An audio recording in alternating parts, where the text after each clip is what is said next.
चर्चा ही पण आहे की विलिनीकरण होत नाही, त्यामुळे रोहित पवार अशा पद्धतीने प्रेशर टॅक्टिक्स करतायत अशी एक धक्की आवाज. सगळ्यात पहिल्यांदा मी म्हणलो होतो विलिनीकरण आता काही फायदा नाही, आम्हाला करायचा पण नाही, कारण का दादाची भावनिक इच्छा होती की पवार साहेबांचं वय बघता पवार साहेबांबरोबर एकत्रित येणं ही त्यांची भावनिक इच्छा होती. 18व्या वर्षी अजितदादांचे वडील हे वारले.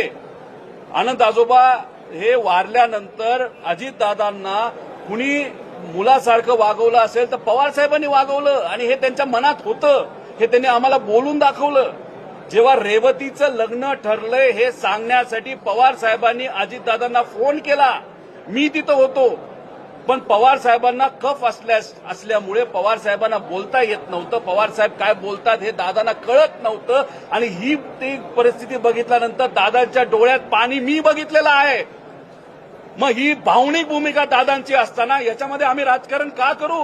अरे नको आम्हाला हे विलिनीकरण, पण अजितदादा न्याय तर द्या, त्याच्यासाठी एफआयआर तर करा. साधी एफआयआर होत नसेल तर अजितदादा न्याय कसा मिळणार असं आमचं मत आणि लोकांचं मत आहे.